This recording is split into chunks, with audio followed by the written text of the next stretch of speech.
Zap Crypto. Tous les jours, toute l'actu crypto au même endroit. Et pour me soutenir, abonne-toi et active la cloche pour ne pas manquer le prochain Zap Crypto.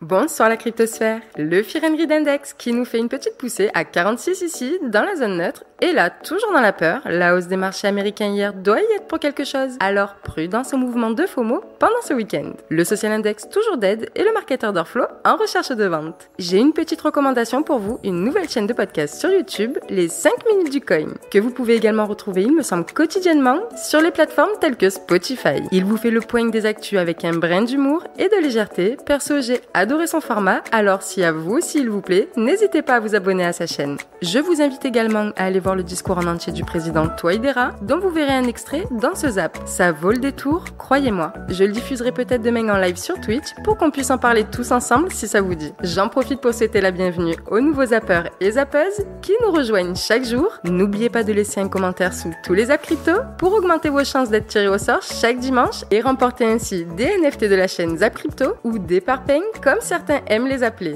Pas vrai, Quentin? Allez, trêve de blabla, je vous souhaite une excellente vidéo. C'était Zap Crypto.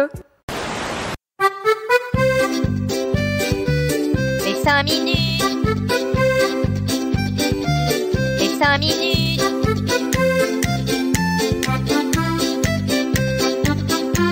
Les 5 minutes du coin.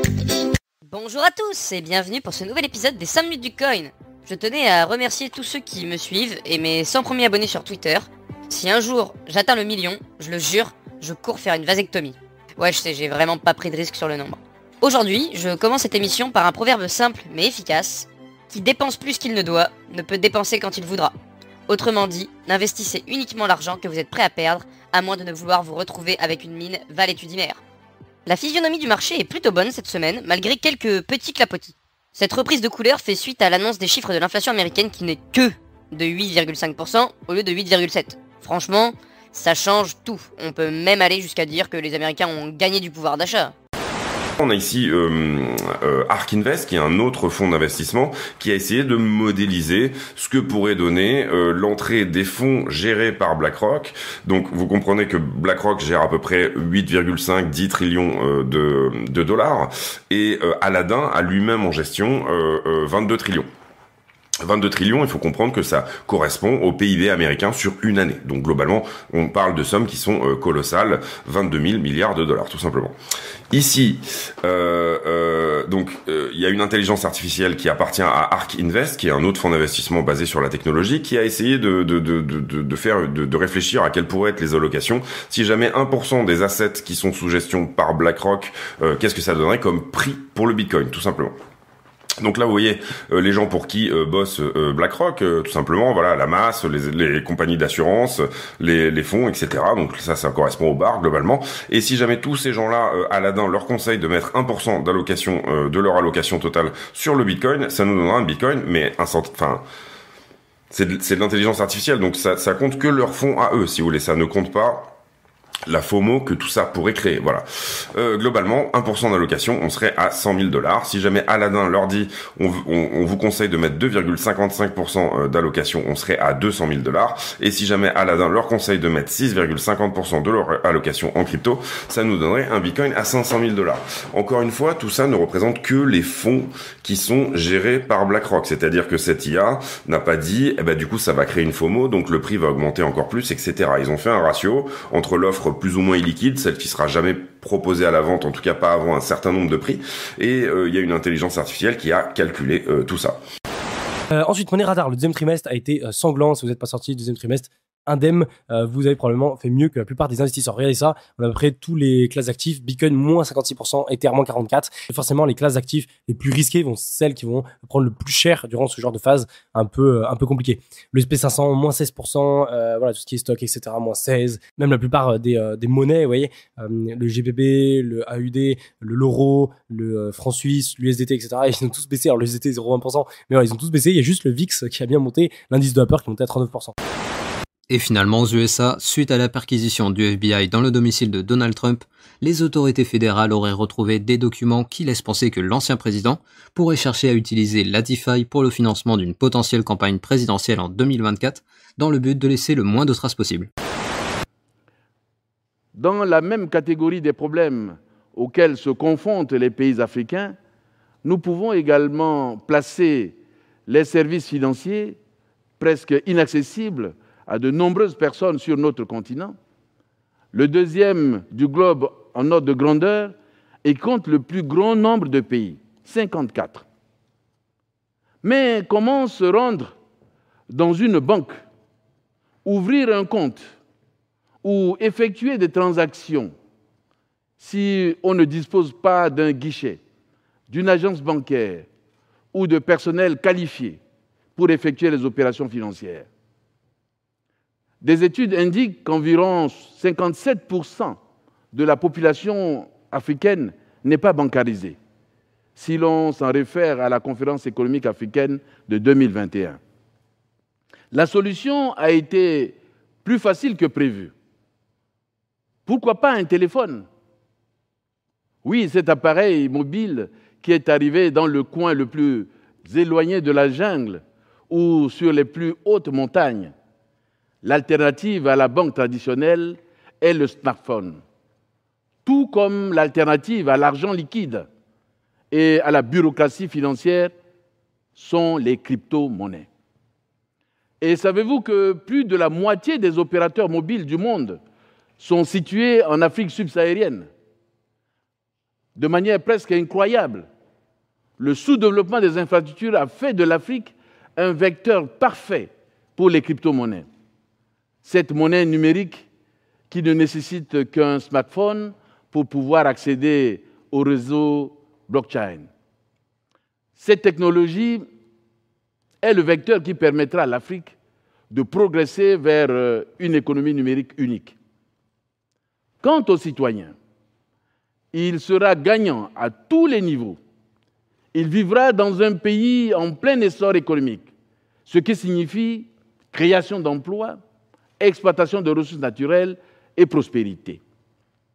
Plus encore, il va bénéficier des avantages propres au monde, des transactions financières virtuelles qui, contrairement aux transactions bancaires classiques, ont en leur faveur la rapidité d'accès, la vitesse d'exécution, le manque de bureaucratie, de frais et des commissions bancaires coûteuses. Pour l'Afrique, il existe déjà une vision, une crypto-monnaie commune et un marché intégré des capitaux qui pourrait stimuler le commerce et soutenir la croissance. La CNUCE2 veut freiner l'adoption de la crypto dans les pays en développement. Et bien sûr qu'ils le font. Bon là, on peut lire cet article-là, quelqu'un qui est pas très content là-dessus. Et on a bien compris, évidemment, que le régulateur dans le monde entier, ce qu'ils essaient de freiner, c'est tous les pays qui sont les pays émergents, les pays qui souffrent aussi, qui sont contrôlés aussi par les banques centrales, évidemment. Et là, d'un seul coup, la DeFi venant arriver dans tous ces systèmes-là, on a bien compris qu'il y en a plein qui voient que leur avenir peut être dans cette manière de gérer leur argent et de faire aussi des apports chez eux avec moins de frais, etc., etc. Tout ça, c'est très très complexe. On peut pas en parler en 2 secondes, mais on comprend bien qu'il y a tous les régulateurs du monde qui sont là-dessus, et c'est pas du tout l'intérêt des grandes banques que ce système se déploie. Vous allez lire ces articles, mes amis. C'est pour ça que je vous les mets. Vous voyez mon écran. Quelle est la différence entre un gérant de fonds et un trader particulier? Ce qu'il faut bien comprendre, c'est que un gérant de fonds va chercher une petite performance, là où un trader particulier va chercher une performance plus importante. Pourquoi? Tout simplement parce que un gérant de fonds, il va trader avec des millions, alors qu'un trader particulier, il va trader avec des sommes qui sont beaucoup plus petites. C'est-à-dire que, effectivement, je l'ai pas mis, mais je vais vous le mettre là. On va mettre ici, je sais pas, on peut mettre, par exemple, je dis n'importe quoi, 100 millions. Ça peut être plus, ça peut être moins, mais c'est juste, voilà. Un gérant de fonds va trader avec un certain capital, d'accord? Un capital qui va être quand même assez costaud. Alors qu'à l'inverse, un particulier, lui, il va trader généralement avec des sommes beaucoup plus faibles. C'est-à-dire, on va mettre, allez, on va pas lui mettre un tout petit capital non plus, on va mettre, je sais pas, soyons fous, on va mettre un capital qui est pas dégueu non plus pour un retail, on va mettre 300 000 $, d'accord? Ok. Parce que pour un retail, c'est pas non plus rien. Ok. Donc un gérant de fonds, lui, il a des millions, voire des dizaines ou des centaines de millions, alors qu'un retail, lui, il va trader à quelques centaines de milliers, de temps en temps des millions, mais c'est un peu plus rare. Et donc, en gros, quel est le principe? Le principe, c'est simple. Le principe, c'est qu'un gérant de fonds, la seule et unique chose qu'il veut, c'est ne pas perdre ses fonds. Pourquoi? Parce que lui, comme il trade sur 100 millions, s'il fait, on va dire, allez, on va prendre 20% de moyenne à l'année, il a fait 20 millions. C'est largement suffisant. Mais ce qu'il veut pas, c'est perdre ces 100 millions. pour à la fin de l'année dire en gros à ses investisseurs j'ai perdu les 100 millions. Donc lui ce qu'il va chercher c'est peu de risques, effectivement, le retour sur investissement sera évidemment plus faible parce que son but n'est pas de gagner beaucoup d'argent. C'est complètement faux. Un gérant de fonds ne veut pas gagner beaucoup d'argent. Un gérant de fonds veut en gagner un petit peu, mais en prenant moins de risques parce qu'il veut surtout pas perdre les fonds de ses clients. Ça, c'est quelque chose qu'il a gardé en tête. À l'inverse, le retail, lui, il va prendre beaucoup plus de risques parce qu'il a un capital de 300K. Sur 300K, s'il fait 5 ou 10%, il va pas aller loin. Donc, il est obligé de prendre beaucoup plus de risques. Évidemment, le retour sera bien plus important. Ça va varier alors évidemment, quand ils sont positifs, parce qu'il y a plein de retail qui gagnent pas d'argent, mais quand ils sont positifs, 20, 30, 40%. Et ça peut aller jusqu'à des mecs qui, des fois, font des 2, 3, 4, 500%, voire plus, sur l'espace d'une année. C'est très variable, la performance d'un trader particulier. Mais lui, il va prendre beaucoup de risques parce qu'il se dit quoi? Il se dit 300 000, je suis obligé d'appuyer sur le champignon si je veux faire de la perf. Et dans le pire du cas, il y a des mecs qui se disent si je perds mes 300 000, c'est pas grave. Au pire, je vais me mettre une deuxième recharge de 300 000. Ce qui, évidemment, le gérant de fonds, lui, peut pas. Le gérant de fonds, s'il perd ses 100 millions, il est mort. Donc, il veut surtout pas perdre une partie de ce capital.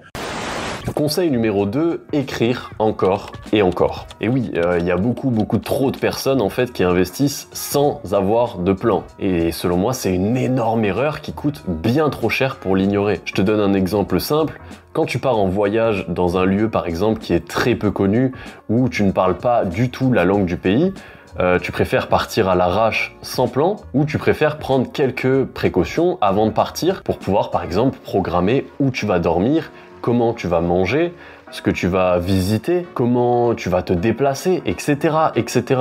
Ça, c'est une certaine manière de faire un plan de voyage. Et je pense que tu es d'accord avec moi pour dire que quand on fait un plan dans la vie, en général, ça se passe beaucoup mieux que si tu fais aucun plan et que tu vas à la one again. Et dans les crypto-monnaies, c'est exactement pareil. Tu t'aventures en fait en terre totalement inconnue. Alors je pense que le plus judicieux, si en tout cas tu as envie d'aller loin, c'est de faire un plan. Maintenant, peut-être que tu te demandes comment faire un bon plan en fait, parce que c'est pas donné à tout le monde et ça n'arrive pas comme ça du Saint-Esprit. En fait, c'est assez simple. Il faut juste noter quelques informations qui concernent ton investissement dans un Excel. Alors quelles informations? Tout simplement la date d'achat, le montant investi, quelle crypto tu as acheté, par exemple le rang aussi, moi j'aime bien noter le rang pour voir un petit peu l'évolution de chaque crypto, mais il y a une petite subtilité qu'oublient la plupart des gens en fait, 90% des gens qui font un plan, que ce soit dans les crypto-monnaies ou en bourse, en fait ils oublient selon moi le plus important, et ça c'est vraiment dommage pour eux, c'est de prévoir la revente. Et selon moi, comme je te l'ai dit, c'est sans doute le plus important. Je t'apprends rien en te disant que les cryptos sont très volatiles. Et quand tu cumules investissement et donc forcément émotion qui va avec, parce que tu investis ton propre argent. Donc ça va toujours te faire un petit peu bizarre si tu perds ton propre argent que tu as investi. Et quand tu le cumules avec la volatilité, tu obtiens le cocktail parfait pour de 1, des gains ou des pertes ultra rapide et de 2, des mauvais choix dus à tes émotions à cause des événements du marché. Donc que ça monte ou que ça baisse, si tu n'as pas de plan, clairement tu vas faire n'importe quoi parce que en général c'est tes émotions qui vont gouverner tes actions. Si tu fais un plan, tu n'es plus soumis à toutes ces émotions, tout ce parasitage mental et tu te concentres sur une seule chose, sur quelque chose que tu as prévu avant à t'être reposé, qui va réellement servir à tes propres objectifs et à ton investissement. Un exchange qui est en train de se faire racheter. C'est le fondateur en fait de Huobi. Huobi, c'est un exchange chinois initialement qui a essayé de se diversifier maintenant et d'aller dans plein de pays différents, sachant qu'il y a eu le blocage en Chine, du coup ils ont perdu une bonne partie de leur chiffre d'affaires. Et en fait, le fondateur de Huobi, qui est un ancien d'Oracle d'ailleurs, il s'appelle Leon Li. Il essaye de vendre maintenant les parts qu'il a dans Huobi. Il a plus d'1 milliard de dollars à une valorisation de 3 milliards de dollars. Donc il valorise Huobi à 3 milliards de dollars, ce qui est pas énorme vu le volume de trading que fait Huobi par rapport par exemple à Coinbase. Si on compare à Coinbase, c'est pas non plus déconnant d'avoir une valorisation de ce type. Et il est en train de discuter, d'après les rumeurs, encore une fois c'est Bloomberg qui nous publie cette information-là, il serait en discussion avec Sam Bankman-Fried de FTX et aussi de Justin Sun, le fondateur de Tron.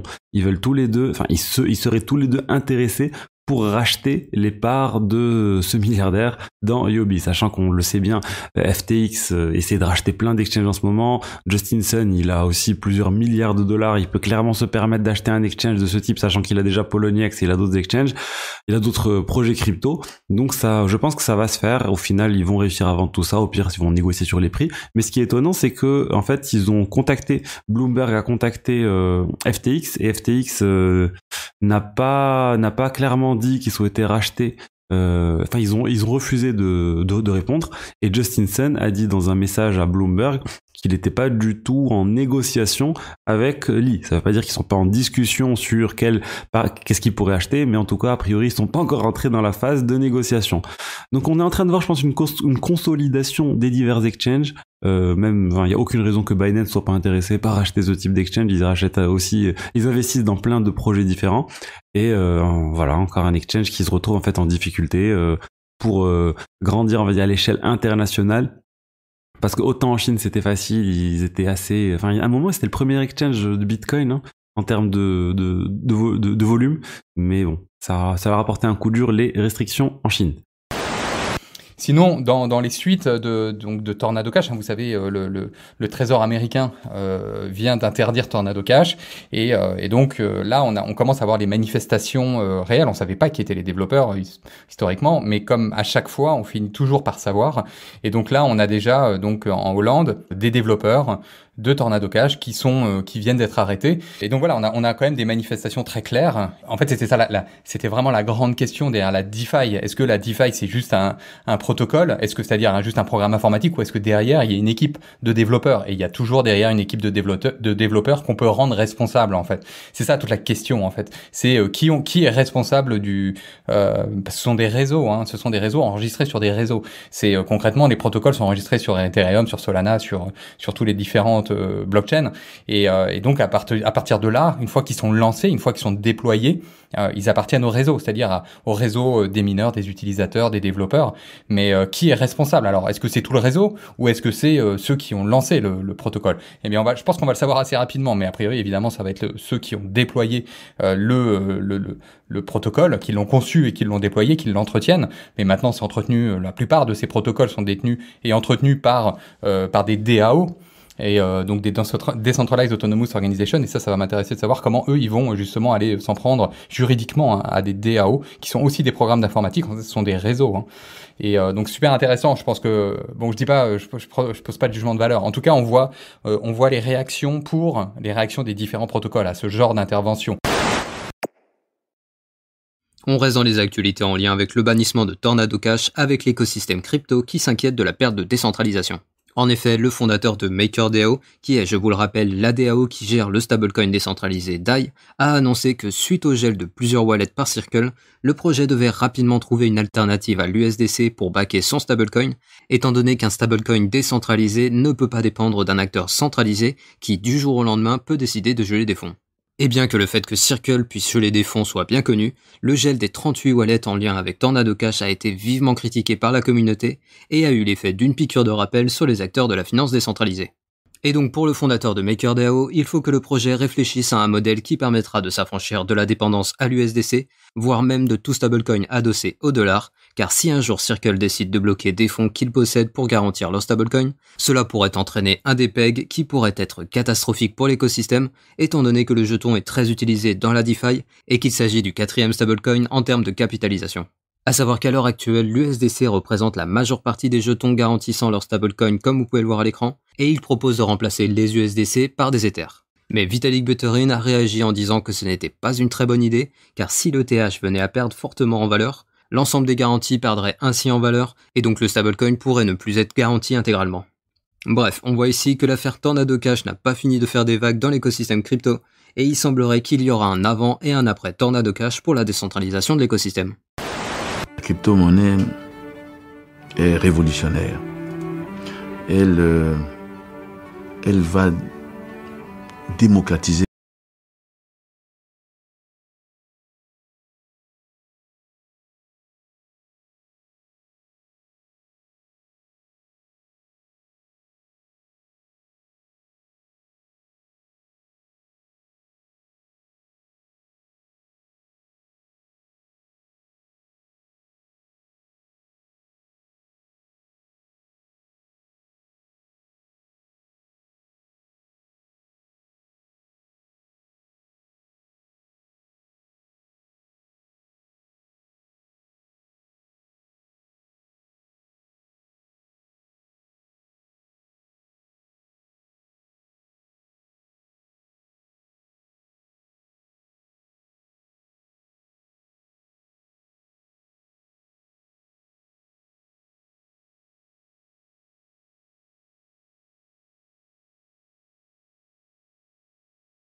Donc ici on a eu donc cette grosse bougie énormissime. Pourquoi? Parce que, alors je dis énormissime, elle est pas si énorme, mais c'est quand même, elle est beaucoup plus violente que les autres. Pourquoi? Parce que on a eu donc là les annonces de la Fed, donc du CPI par rapport à l'inflation. Donc je vais vous en reparler tout à l'heure sur Twitter. Et du coup donc c'était une très très bonne nouvelle pour les marchés financiers. Donc automatiquement le dollar a chuté directement dans sa zone de RLZ très très fortement, et surtout en fait il a failli sortir des 0,786 de Fibonacci. Et comme je vous l'explique souvent, si on est amené à passer en dessous, il y a quand même une probabilité d'aller en dessous du 1, donc du début du mouvement, et c'est pour ça que les Fibos sont très très puissants. Parce que regardez, on a eu les deux mèches qui se sont arrêtées où? Pile sur les 786, donc les 104 points, 675 pour être plus précis. Donc là, ça veut dire quoi? Ça veut dire qu'on est en train de faire un petit bottom, donc il faut faire attention, parce qu'on peut très bien repartir à la hausse. Et enfin réussir à breaker ce niveau, donc les niveaux des 106 points et ici des 109. Donc restez attentifs, et pour les nouveaux, si le Dixie descend, cela veut dire que les actifs risqués vont monter, donc le Bitcoin aussi. Alors que si le Dixie monte, le dollar donc sera plus puissant sur les actifs risqués, donc automatiquement le BTC va descendre. Et si on fait un nouveau plus haut, alors là ça sera direction les 13-14 000 $. Nous sommes samedi, donc attention, il n'y a pas les professionnels. Alors je vais pas dire tout de suite que ce pump forcément c'est du fake, mais on a quand même vu souvent des pumps s'effectuer le week-end et être très vite récupérés quand les professionnels revenaient, ou à partir de dimanche soir à peu près. Donc on va rester prudent sur ce point-là. Je vous le prouve, hein, regardez, vendredi soir, donc quand les professionnels ont clôturé sur le Bitcoin CME, ils l'ont fait à 24 200 $. Actuellement on est déjà à 24 800, donc là c'est vraiment un pump qui s'effectue sans les professionnels. Donc de ce côté-là il faut rester prudent, mais tout de même on a quand même des choses positives, et notamment les clôtures sur les indices américains. Regardez le SP500 qui a clôturé à 4300 points quasiment, et surtout avec une bougie sans mèche au-dessus. Donc ça on peut pas faire plus haussier, ça montre vraiment une force extrême là actuellement des acheteurs. Pareil pour le Nasdaq, donc ça c'est plutôt positif. Donc je vous rappelle sur le Bitcoin les informations importantes dont on avait parlé. Premièrement, on a un triangle ascendant avec une résistance que vous voyez ici. Pour le moment, effectivement, ce matin, il y a une petite cassure de cette résistance. Maintenant, attention, ce type de cassure peut être invalidé si on repasse, bien entendu, sous le niveau de résistance qui est devenu support à 24 250 $. Maintenant, deuxièmement, au niveau des tracés chartistes, quels sont les objectifs de cours? Premier objectif de cours, bien entendu, c'est le dernier plus haut, la dernière mèche que vous voyez ici, à 25 000 $. Premier point. Deuxième point, si on doit casser cette mèche, l'objectif serait quoi? Serait l'alignement des autres mèches que vous voyez ici, c'est-à-dire à peu près à 25 300 $. C'est pas non plus des pourcentages incroyables, on parle dans un premier temps de 3%, de 5%, et enfin en dernier lieu de 8% pour aller chercher des 26 600 $, correspondant à une clôture hebdomadaire ainsi qu'à une mèche que l'on a eu par exemple au mois de mai 2022. Ça serait l'objectif selon moi final, hein, puisque effectivement quand on aligne les points hauts, ici et là, et ben ça nous donne effectivement ce niveau comme objectif de trendline descendante et de haut de canal entre les 26 000 et les 27 000 $. Regarde, Bull Run 2018, on passe de, allez je dis connerie, 2000 $, je sais plus, à 20 000 $. Bonjour, nous sommes le Chicago Mercantile Exchange, on va proposer des futurs sur le BTC. Tout le monde, waouh, trop génial, la plus grosse place des futurs du monde va proposer des futurs sur le BTC. C'est parti, go to 100 000 $. Eh ben non. Bam, les enfers. Ici, on arrive, notre bull run ici, 2021, on arrive, ça y est, go to 100 000 $. Ici, c'est Coinbase, donc la plus grosse place, tout simplement, le plus gros échange en termes de crypto. Il était plus gros de Binance avant, hein. Maintenant Binance est passé devant. Donc Coinbase rentre en bourse, événement majeur, oui, les gens vont tous voir, vont tous entendre parler de la crypto, parce que c'est une IPO ici qui est parlée dans le monde entier. C'est la première fois qu'un échange crypto est coté en bourse. Et qu'est-ce que ça fait? Top! Allez, les enfers! On arrive là. ProShare qui fait un ETF en BTC. Bam, les enfers! Ici, lui, tout le monde, BTC, un ETF short sur le BTC qui arrive, on sait pas trop. Mais surtout, qu'est-ce qui arrive maintenant? Le plus gros fonds d'investissement du monde qui dit, allez, je vais ouvrir un ETF sur le spot. Et là, aïe, aïe, aïe, aïe, aïe, ça pète la même chose. Ou finalement, bam, les enfers, bonjour les 10 000 $. Donc, on est prudent, d'accord? C'est ce qu'il nous dit Maxime. notre ami Maxime ici, qui love les cryptos, il nous dit, attention, hein, ici, avec BlackRock qui entre dans la danse pile poil à ce moment avec ses milliards dans la seringue, ils veulent acheter à bas prix, et voilà, tu vois, on est donc dans l'œil du cyclone. C'est ce que je te disais, c'est que, alors, je vais faire mon foufi complotiste. Chapeau du complotiste. C'est que je t'avais montré des ordres qui attendaient, les ordres sur Coinbase. Tu vois, je vais te les chercher aussi. Moi, je fais mon analyse n'importe comment. Voilà. Excusez-moi, je vais chercher parce que ça, c'est aussi très intéressant. Je pense que c'est pour ceux qui sont un peu trop bullish. On va regarder. Alors, c'est quelque chose qui peut se passer. Hein, c'est pas une science exacte. Voilà, c'est ça. Là, tu peux voir qu'il y a un matelas gigantesque d'achat qui commence aux 17 000 $ jusqu'aux 10 000 $. Et si tu veux, ce matelas, il est arrivé à peu près, allez, il n'y a pas très longtemps. Et donc moi, la théorie du foufi complotiste, c'est que BlackRock, qui est quand même donc le plus gros fonds d'investissement du monde, d'accord, quasi 10 000 milliards sous gestion, et donc ils ont dit à Coinbase, on va passer par chez vous pour acheter des cryptos pour tout simplement nos clients, d'accord, parce que c'est du spot, hein, c'est de la vraie achat de cryptos. C'est pas un ETF sur les futurs qui n'achète pas des cryptos comme toi et moi. Là, c'est du vrai achat de cryptos dans le marché spot comme on fait toi et moi, tout simplement. Et donc BlackRock arrive, et BlackRock, tu crois qu'il va dire oui, allez, je vais acheter maintenant, et puis je vais acheter quelques milliards, puis to the moon. Non, non, BlackRock, alors je fais mon foufi complotiste, il peut dire à Coinbase, écoute, moi je vais acheter des bitcoins entre les 17 et les 10 000 $, donc on va faire d'un peu ça, moi je vais racheter tout ça. ETH BTC, ce qui est intéressant, c'est qu'on est sur le haut du range, et ce range-là, il est assez critique parce que dès qu'on arrive sur ce range, il y a forcément un risque de retomber. Ce qui est assez fou là, c'est qu'on est en train de l'exploser. On va attendre tranquillement de s'assurer que ça continue ici. Et si ça continue ici, eh ben franchement, on n'est pas à l'abri d'un truc vraiment de fou. C'est que ici, on était dans un range en 2017. Le jour où on l'a explosé, et j'espère que ça sera une grosse bougie verte très claire ici qui va se produire prochainement. Parce que si on a ça, eh ben on est au devant d'une espèce d'alcoin season complètement folle. Parce que si l'Ethereum surperforme sur le Bitcoin, derrière, vous le savez, les altcoins, ça va complètement exploser. Donc, il y aura vraiment des très très beaux coups à jouer si ça se confirme, mais je pense que ça va se confirmer ou s'infirmer dans très peu de temps. CryoWar est facilement l'un des projets les plus excitants et les mieux conçus niveau NFT qui devrait sortir bientôt. L'équipe a définitivement examiné de très près les principaux défauts de l'univers des jeux crypto et a créé un jeu qui enthousiasme à la fois les investisseurs et les joueurs. Il est facile de comprendre pourquoi le projet a fait autant parler de lui à travers l'ensemble de la communauté. À la base, le jeu CryoWar est un jeu PvP multijoueur en temps réel dans lequel les joueurs se battent les uns contre les autres dans d'intenses combats. L'équipe a incorporé le système des NFT pour que les joueurs puissent, s'ils le souhaitent, échanger et vendre. La décision de se concentrer sur ce style de jeu est une brillante décision. Ça y est, tous les championnats européens ou presque ont repris leurs droits, mais c'est pas tout. C'est également bientôt le retour de la Coupe d'Europe, et notamment de la Coupe aux grandes oreilles, qui va encore nous procurer cette année pas mal d'émotions, j'en suis sûr. Qui dit nouvelle saison dit nouvelle équipe sur Sorare, donc je vais vous partager dans cette nouvelle vidéo ma stratégie, mais également mon équipe pour la saison 2022-2023. On y va sans plus tarder.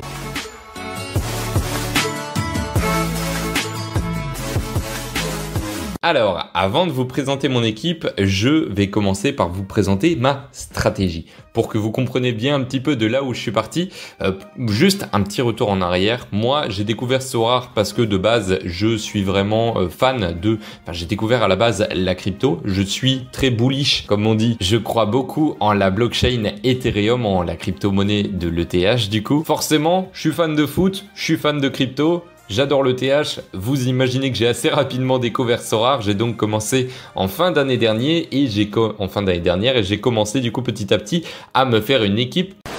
J'espère que vous allez bien, que vous avez la forme, que vous avez la patate. Très heureux de vous retrouver pour une nouvelle vidéo sur le métaverse Over the Reality, qui est une plateforme open source de réalité augmentée alimentée par la blockchain Ethereum. Le métaverse Over permet de construire et de visualiser des expériences de réalité virtuelle et augmentée géolocalisées, comme on peut voir ici sur la vidéo. La plateforme fournit tous les outils pour construire, héberger et visualiser tout le contenu qu'on intègre dans le métaverse. Ces expériences peuvent être liées par exemple à des jeux, des événements directs comme des concerts, des commerces virtuels, de l'immobilier, du tourisme, du marketing. Les possibilités sont gigantesques. Je vais vous faire découvrir le projet comme d'habitude et je vous invite les amis à prendre le petit pouce bleu et pam pam pam lui taper les fesses, à s'abonner à la chaîne à Foufi. C'est parti. Alors, ce zap t'a plu? Dis-moi en commentaire quelle est l'actu qui t'a le plus intéressé.